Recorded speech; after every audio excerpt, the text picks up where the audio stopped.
तो कहानी की शुरुआत में हमें बताया जाता है कि साल 2093 में अचानक से कई डीमन सामने आए, जिन्होंने धरती पर हमला करना शुरू कर दिया। और इंसान उन डीमंस के आगे बहुत ही ज्यादा कमजोर थे, इसलिए वो उन डीमंस को रोकने में फेल हो गए। और वो डीमंस लगातार कई सालों तक ऐसे ही तबाही मचाते रहे, और साथ ही सभी कंट्रीज में भी क्राइम बहुत ज्यादा बढ़ गया था, जिस वजह से इंसान अपने सबसे कमजोर दौर से गुजर रहे थे। लेकिन तभी जीरो नाम का एक हीरो सामने आया, जिसने अपनी बेमिसाल ताकत से उन डीमंस का सामना किया और एक एक करके सभी हाई लेवल डीमंस को मारने लगा। और कुछ दिनों की लड़ाई के बाद जीरो उन डीमंस के लीडर को भी मारने में कामयाब हो गया। और जीरो के काम को देखने के बाद इंसानों में से भी कई सारे नए हीरो सामने आए, जो दुनिया को बचाना चाहते थे, जिस वजह से बीते कुछ सालों में सभी कंट्रीज में क्राइम रेट भी धीरे धीरे कम हो गया, और साथ ही उन डीमंस की संख्या भी बहुत कम हो गई, और अब इंसान धीरे धीरे ऊपर उठ रहे थे। लेकिन एक दिन वो जीरो नाम का लेजेंडरी हीरो अचानक से कहीं गायब हो गया, जिसके 5 साल बाद हम देखते हैं कि कुछ लोग एक मूवी देख रहे होते हैं, जो कि पहले सुपर हीरो जीरो के बारे में थी। और दूसरी तरफ हमारी इस सीरीज का मेन प्रोटैगनिस्ट लिन सोच रहा होता है कि आखिर ये लोग कैसे एक ही सुपर हीरो के बारे में 5 मूवीज बना सकते हैं। तभी लिन डिस्टर्ब हो जाता है, क्योंकि उसके पास हो रहे कॉन्सर्ट में बहुत से फैंस अपने सुपर हीरो लिंग सैन को चीयर कर रहे थे। इसी दौरान लिन की नजर भीड़ में छुपे हुए लेवल सी के क्रिमिनल पर जाती है, जो लिंग सैन को मारने आया था। और वो क्रिमिनल सभी लोगों को बताता है कि वो फेमस ब्लैक हैंड नाम का क्रिमिनल है, और वो यहाँ पर सिन सैन फैमिली से अपना बदला लेने आया है, क्योंकि पास्ट में लिंग सैन की फैमिली ने उस आदमी के साथ कुछ बुरा किया था। लेकिन उस आदमी का प्लान फेल हो जाता है जब लिंग सैन उनसे उनकी बंदूकें छीन लेता है, जिसके बावजूद भी वो लोग उस पर हमला करने की कोशिश करते हैं। पर लिंग सैन और उसके बैंड के साथी बड़ी आसानी से उन आदमियों को संभाल लेते हैं। तभी लिंग सैन उस आदमी को उकसाता है, जिस पर उस आदमी को गुस्सा आ जाता है, और वो लिंग पर हमला करने लग जाता है। पर लिंग सैन बड़ी तेजी से उस आदमी को घूसा मार देता है, जिससे उस आदमी की हालत थोड़ी खराब हो जाती है। पर ब्लैक हैंड तभी हार मानने को तैयार नहीं होता। लेकिन तभी वहाँ पर लिन आ जाता है, जो ब्लैक हैंड को हथकड़ियाँ पहना देता है, जो कि सिर्फ सीनियर पुलिस वालों के पास होती है। तभी हमें पता चलता है कि ब्लैक हैंड को लिंग सैन ने ही उसके ऊपर हमला करने के लिए पैसे दिए थे, क्योंकि लिंग सैन ब्लैक हैंड को सबके सामने हराकर अपनी इज्जत बढ़ाना चाहता था, और लिंग सैन ब्लैक हैंड को काम खत्म होने के बाद पैसे देने वाला था। लेकिन अब हालात को बिगड़ते देखकर ब्लैक हैंड को गुस्सा आ जाता है, और वो ट्रांसफॉर्म होने लगता है, और एक ही गुस्से में लिंग सैन को दूर उड़ा देता है, और साथ ही उसके बैंड के लोगों को भी हरा देता है, जो उससे बहुत ही ज्यादा कमजोर थे। लेकिन तभी वहाँ पर चैंग नाम का एक लेवल ई का हीरो आ जाता है, जो वहाँ पर उसे रोकने आया था, और वो ब्लैक हैंड से कहता है कि आज वो उसे बुरी तरह हराएगा, जिससे उसकी इज्जत और बढ़ जाएगी। जिस पर ब्लैक हैंड चैंग की इंसल्ट कर देता है, क्योंकि चैंग सिर्फ एक लेवल ई का हीरो था, जिस पर चैंग को गुस्सा आ जाता है, और वो अपने स्पेशल ग्लव्स यूज करने लग जाता है, जिसमें एक हाथी तक को हराने की पावर थी। लेकिन उनका कोई फायदा नहीं होता, क्योंकि ब्लैक हैंड चैंग को बुरी तरह पीट रहा था, जिस पर लिन को चैंग की चिंता होने लगती है। लेकिन चैंग लिन से कहता है कि वो ब्लैक हैंड को जरूर हरा देगा, और ब्लैक हैंड पर अपने कई सारे गैजेट से अटैक करने लग जाता है, पर उसका भी कोई फायदा नहीं होता, और वो ब्लैक हैंड से बुरी तरह पीट रहा होता है। और इतनी देर लड़ाई करने के बाद ब्लैक हैंड बहुत बोर हो गया था, और चैंग को मारने का फैसला करता है, जो देखकर लिन को चैंग की फिक्र होने लगती है। जिस पर चैंग लिन से कहता है कि ये लड़ाई उसके और ब्लैक हैंड के बीच है, इसलिए वो वहाँ से चला जाए। जिस पर लिन चैंग से कहता है कि अगर वो ऐसे ही लड़ता रहा तो पक्का मारा जाएगा। जिस पर चैंग लिन से कहता है कि उसे इस चीज की कोई परवाह नहीं है, क्योंकि वो बस लोगों की जान बचाना चाहता है। यह सुनकर लिन भी मैदान में कूद पड़ता है, और चैंग को चौंका देता है, और अपने एक ही अटैक से ब्लैक हैंड को हरा देता है। और लिन की पावर को देखकर चैंग लिन से उसकी टीम ज्वाइन करने का ऑफर देता है, और उसे कहता है कि अगर तुम्हारी एबिलिटीज मेरे गैजेट के साथ मिल गई तो तुम और भी ज्यादा पावरफुल हो जाओगे। लेकिन तभी उनकी बातचीत डिस्टर्ब हो जाती है, क्योंकि वहाँ पर एक औरत आ गई थी, जो उस जगह का मुआयना करने आई थी। और उस औरत को देखकर चैंग काफी चौंक जाता है, क्योंकि वो पूरी सिटी के 3rd सबसे पावरफुल सुपर हीरो थी, और उसका नाम मानू था। और चैंग मानू को इस जगह पर हुई सारी बातें बताता है कि ब्लैक हैंड ने सिन चैन फैमिली पर अटैक किया था, और उसने और उसके साथी लिन ने उसे रोकने में मदद करी। लेकिन तभी चैंग गौर करता है कि लिन वहाँ से जा चुका है, जिसके बाद हम लिन का सीन देखते हैं, जो अपने घर पर आ गया था। जहाँ पर वो देखता है कि उसकी बहन एक आदमी को लात मारकर घर से बाहर निकाल रही थी, जो कि उसका बॉयफ्रेंड था। तभी लिन की बहन लिन को बताती है कि वो सिर्फ दुनिया के सबसे पहले सुपर हीरो जीरो से शादी करना चाहती है। जो सुनकर लिन सोचता है कि वो अपनी सिस्टर को ये कभी नहीं बता सकता कि वही वो पहला सुपर हीरो जीरो है जिसने दुनिया को बचाया था। जिसके बाद लिन की सिस्टर लिन से कहती है कि उसकी एक नई जॉब लगी है, इसलिए वो अब घर के सारे काम नहीं कर सकती है और अब लिन को खुद से उसके सारे काम करने पड़ेंगे।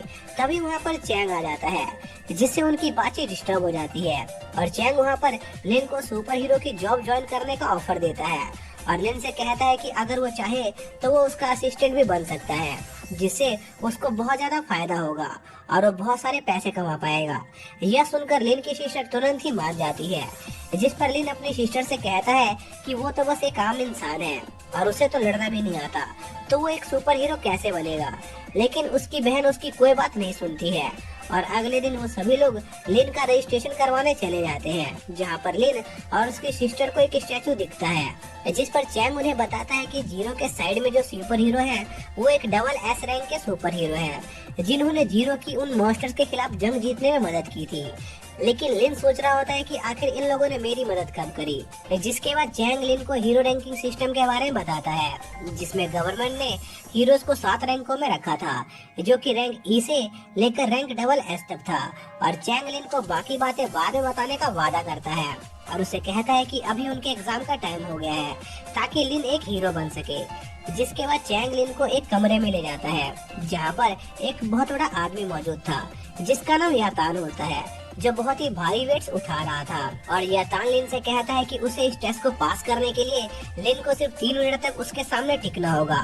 जिस पर लिन यातान से कहता है कि मुझे नहीं लगता कि तुम मेरे सामने 3 मिनट भी टिक पाओगे। जिस पर चैंग को लिन का ओवर कॉन्फिडेंस देखकर उसकी चिंता होने लगती है। तभी यातान अपने हाथ को ट्रांसफॉर्म करके लिन को मारने के लिए उसकी तरफ बढ़ने लगता है, लेकिन लिन बड़ी ही आसानी से उसके अटैक को रोक लेता है, जो देखकर टेस्ट एग्जामिनर काफी हैरान होती है, क्योंकि आज तक किसी ने भी यातान के अटैक को इतनी आसानी से नहीं रोका था। इसके बाद हम देखते हैं कि यातान लिन के स्ट्रेंथ की काफी तारीफ कर रहा होता है और उससे कहता है कि आज तक वो जितने लोगों से भी लड़ा है, लिन उन सभी में से सबसे ज्यादा ताकतवर है। और वो साथ ही लिन को बताता है कि ज्यादातर लोग यहाँ पर बस हीरो बनकर पैसा कमाने आते हैं, इसलिए अभी भी लिन को अपने आप को प्रूव करना होगा। जिसके बाद यातान लिन पर लगातार अटैक करने लगता है, लेकिन लिन एक एक करके उसके सारे अटैकों को बेअसर कर देता है और यातान को बराबरी की टक्कर दे रहा होता है। जिस पर यातान को और गुस्सा आने लगता है और वो लिन पर और भी पावर से अटैक करने लगता है, लेकिन तभी लिन उसकी मूवमेंट को रोक देता है और उसे एक जोरदार किक मारने में कामयाब हो जाता है, जिससे यातान हार जाता है। और लिन अपने एग्जामिनर से पूछता है कि आखिर उसका स्कोर क्या हुआ है, जिस पर वो एग्जामिनर बहुत हैरान होते हुए लिन को बताती है कि उसे फिजिकल में फुल पॉइंट्स मिले हैं। जिसके बाद वो एग्जामिनर लिन को एक कमरे की तरफ इशारा करती है, जहाँ पर लिन का रिटर्न एग्जाम होने वाला था। और दूसरी तरफ चैंग यह देखकर बहुत ज्यादा इम्प्रेस होता है कि उसका असिस्टेंट इतना ज्यादा पावरफुल है, लेकिन दूसरी तरफ रिटर्न एग्जाम का नाम सुनकर लिन की हालत बहुत खराब हो गई थी। जिसके बाद हम हॉस्पिटल का सीन देखते हैं, जहाँ पर यातान को वापस से होश आता है और उसे याद आता है कि कैसे वो एक नए कैंडिडेट से बुरी तरह हार गया था। तभी मानो यातान को लिन के रिटर्न एग्जाम का रिजल्ट दिखाती है, जिसे देखकर यातान को पता चलता है कि लिन तो बहुत ही ज्यादा बेवकूफ है, क्योंकि लिन ने सभी क्वेश्चनों के आंसर गलत दिए थे और उसे समझ नहीं आ रहा था कि आखिर लिन हीरो क्यों बनना चाहता है। तभी हम लिन को देखते हैं, जो चैंग के साथ अपना रिजल्ट देख रहा होता है और चैंग वहाँ पर लिन की बहुत बेइज्जती मार रहा होता है, क्योंकि लिन को फिजिकल में तो फुल पॉइंट्स मिले थे, लेकिन रिटर्न एग्जाम में उसे 0 मिला था। जिस पर लिन गुस्सा होकर वहाँ से जाने लगता है, जो देखकर चैंग लिन से कहता है कि वो इसी वजह से उसके साथ काम करना चाहता है, ताकि वो टीम की तरह काम करके अपनी कमियों को दूर कर सके। जिस पर लिन चैंग से कहता है कि कमजोर लोग हमेशा ताकतवर लोगों के लिए मुश्किलें खड़ी करते हैं। तभी वो देखते हैं कि कुछ लोग एक लड़के को परेशान कर रहे हैं, जो कि लोगों को बचा रहा था, और इसी वजह से वो बुरे लोग विलन्स को पकड़कर अपनी रेपुटेशन बढ़ाने में कामयाब नहीं हो पाए थे। यह देखकर लिन को काफी गुस्सा आता है, क्योंकि कोई भी उस लड़के की मदद नहीं कर रहा था। तभी वो लड़का जोर से चिल्लाकर सभी लोगों से कहने लग जाता है कि जो लोग गुंडागर्दी करते हैं वो कभी हीरो नहीं बन सकते। जिस पर वो बुरे लोग उस लड़के को उठाकर साइड में फेंक देते हैं। तभी लिन उसे पकड़ लेता है और चैंग उन लोगों पर हमला करता है, क्योंकि वो लोग जीरो का भी मजाक उड़ा रहे थे, जो चैंग का आइडियल था। तभी लिन उनकी लड़ाई रुकवा देता है और उनका ध्यान अपनी तरफ खींच लेता है। लेकिन तभी वहाँ पर सी सैन नाम का एक जाना माना हीरो आ जाता है, जिसे देखकर वो बुरे लोग डर जाते हैं और वहाँ से भाग जाते हैं। जिसके बाद वो लड़का सी सैन को बताता है कि उसका नाम जियान किंग है, जिस पर सी सैन उन लोगों को बताता है कि वो एक ई रैंक का हीरो है। लेकिन तभी सभी लोग उससे बहुत ज्यादा डरते हैं, जिस कारण से उसका कोई भी दोस्त नहीं है। और उसे ये देखकर खुशी हुई कि वो लोग उससे बिना डरे बात कर रहे हैं, और वो उन सभी को अपना फेवरेट कार्टून कैरेक्टर दिखाता है, जिसे देखकर लिन काफी ज्यादा एक्साइटेड हो जाता है, क्योंकि वो भी उस कार्टून कैरेक्टर का बहुत बड़ा फैन था। और लिन सी सान को उनकी टीम ज्वाइन करने को कहता है, जिस पर सी सान खुशी खुशी उनकी टीम ज्वाइन करने के लिए तैयार हो जाता है और उनसे कहता है कि वो सिर्फ एक ई रैंक का हीरो है, जिस वजह से कोई भी हीरो ग्रुप उसे अपनी टीम में शामिल नहीं करता है। जिसके बाद चैंग सी सैन से उसकी एबिलिटी के बारे में पूछता है, जिस पर सी सैन उन्हें बताता है कि उसकी एबिलिटी बदकिस्मती है, इसलिए जो भी उसके साथ रहता है उनके साथ बहुत बुरा बुरा होता है। इसी कारण से कोई भी उसे अपनी टीम में शामिल नहीं करता और उसका निकनेम अनलकी गोस्ट है। जिसके बाद वो उन्हें अपने बचपन के बारे में बताता है कि जब वो छोटा था तो वो जिस अनाथ आश्रम में रहता था उसमें आग लग गई थी, और जब वो दूसरे अनाथ आश्रम में गया तो उसमें बाढ़ आ गई, जिस वजह से उसे बचपन से ही अकेला रहना पड़ता था। लेकिन तब भी उसके साथ एक दिन बहुत ही बढ़िया चीज हुई, जब जीरो ने उसे एक बहुत ही खतरनाक मॉन्स्टर से बचाया था। और उस दिन से वो जीरो का फैन हो गया और उसी की तरह एक सुपर हीरो बनने का मन बना लिया। और वो एक्साइटमेंट में एक पिलर पर मुक्का मार देता है, जिससे पूरी बिल्डिंग ढहने लग जाती है और उससे एक लड़की मरने वाली होती है, जिससे सी सैन काफी निराश हो जाता है। लेकिन तभी लिन उस लड़की को बचा लेता है और सी सैन को बाकी लोगों की मदद करने को कहता है। जिसके बाद हम उन सभी को हॉस्पिटल में देखते हैं, क्योंकि जियान किंग के ऊपर कुछ पत्थर गिर गए थे, जिससे वो थोड़ा घायल हो गया था। लेकिन लिन सी सैन से जियान किंग की चिंता करने से मना करता है, क्योंकि वो जल्दी ही ठीक हो जाता। तभी जियान किंग लिन से कहता है कि डॉक्टर ने उसे कहा है कि वो बहुत ही मुश्किल से जिंदा बच पाएगा, और वो इस सब का सारा इल्जाम सी सैन पर लगाने लग जाता है। जिस पर लिन जियान किंग पर गुस्सा हो जाता है, क्योंकि उसकी बातों से सी सैन को बहुत बुरा लग रहा था। लेकिन जियान किंग कहता है कि उसे इस चीज से कोई फर्क नहीं पड़ता। जिस पर लिन जियान किंग से कहता है कि ऐसे तो सारी गलती तुम्हारी ही है, क्योंकि अगर तुम मुसीबत में नहीं फंसे होते तो ये सब होता ही नहीं। और जबरदस्ती उसे उसकी टीम ज्वाइन करने को कहता है, जिस पर चैंग को भी खुद की चिंता होने लगती है, क्योंकि उसे लग रहा था कि सी सैन का बैड लक सच में उनके लिए बहुत खतरनाक हो सकता है। जिस पर सी सैन उनसे कहता है कि उन्हें इस चीज की चिंता करने की कोई जरूरत नहीं है, क्योंकि वो उनसे थोड़ी दूरी बना कर रखेगा, जिससे उसका बैड लक उन पर असर नहीं करे। और यह बात सुनकर वो सभी एक टीम बना लेते हैं। इसके बाद हम देखते हैं कि लिन और उसके साथी एक जगह पर मौज मस्ती कर रहे होते हैं, क्योंकि उन्हें खबर मिली थी कि कुछ क्रिमिनल्स यहाँ पर कोई डील करने वाले हैं, और वो लोग वहाँ पर उस ऑर्गेनाइजेशन को रोकने आए थे, जिसमें बहुत सारे सी लेवल के खतरनाक विलन्स थे, और उनको इंतजार करते हुए काफी देर हो जाती है। जिस पर चैंग जियान किंग को उसके लिए कुछ खाने पीने का इंतजाम करने को कहता है, जो कि उनका सामान पैक कर रहा था। तभी वहाँ पर वो क्रिमिनल्स आ जाते हैं, जिनका वो लोग इंतजार कर रहे थे, जिस पर वो सभी काफी एक्साइटेड हो जाते हैं, और चैंग एक इविल स्माइल के साथ आसमान में उड़ जाता है। जिसके बाद हम उन दोनों क्रिमिनल ऑर्गेनाइजेशन को देखते हैं, जो आपस में एक दूसरे के साथ कुछ सामान एक्सचेंज कर रहे थे, और एक क्रिमिनल ग्रुप का लीडर यह देखकर काफी खुश होता है कि उसने जो मटेरियल मंगाया था वो काफी हाई क्वालिटी का था। तभी लिन का ग्रुप उन लोगों को डिस्टर्ब कर देता है, और वो एक एक करके अपना इंट्रोडक्शन देते हैं। तभी चैंग आसमान से वहाँ पर गिरता है, जिस पर वो लोग चैंग को उनके ग्रुप के सबसे स्ट्रॉन्ग फाइटर के रूप में इंट्रोड्यूस कराते हैं। लेकिन उन लोगों का उन क्रिमिनल को पकड़ने का प्लान फेल हो जाता है, और उनके ग्रुप के बीच फाइट होने लगती है, जहाँ पर हम जियान किंग के शानदार टेलीपोर्टेशन की एबिलिटी को देखते हैं, जो उन सभी क्रिमिनल्स के हथियार छीन लेता है। जिस पर वो क्रिमिनल्स अपने मॉन्स्टर का इस्तेमाल करके उन पर अटैक करने लगते हैं, जो देखकर सी सैन अपने एक्सप्लोसिव से उस मॉन्स्टर पर अटैक करने लगता है। लेकिन वो मॉन्स्टर उनके लिए काफी ज्यादा पावरफुल होता है, जिस पर जियान किंग और सी सैन उससे बचकर भागने लग जाते हैं और लिन से मदद मांगते हैं। जिस पर लिन उनसे कहता है कि यह तो बहुत ही कमजोर मॉन्स्टर है, और वो अपने एक ही अटैक से उस मॉन्स्टर को वहाँ से गायब कर देता है। तभी चैंग लिन से कहता है कि उसने उस मॉन्स्टर को हराया नहीं है, बल्कि उसने शहर के बीचों बीच उसे फेंक दिया है।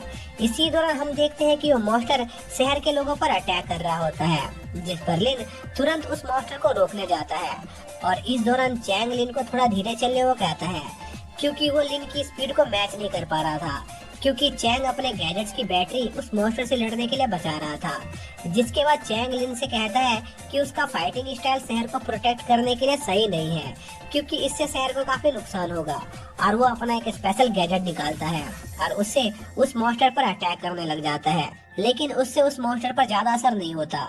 लेकिन तभी वो देखता है कि उसके गैजेट्स का उस मॉन्स्टर पर असर होना शुरू हो गया है, जिससे वो जोश में आ जाता है और उस मॉन्स्टर पर लगातार अटैक करने लगता है। और लिन भी चैंग के कॉन्फिडेंस को देखकर उससे काफी इम्प्रेस होता है और कुछ देर बाद चैंग उस मॉन्स्टर को हराने में कामयाब हो जाता है और उसे प्यूरिफाइड वाटर में बदल देता है, जिससे सभी लोग काफी इम्प्रेस हो जाते हैं, क्योंकि उस प्यूरिफाइड वाटर से उनकी स्किन काफी स्मूथ हो गई थी। जिस पर लिन इस जीत का पूरा क्रेडिट चैंग को दे देता है।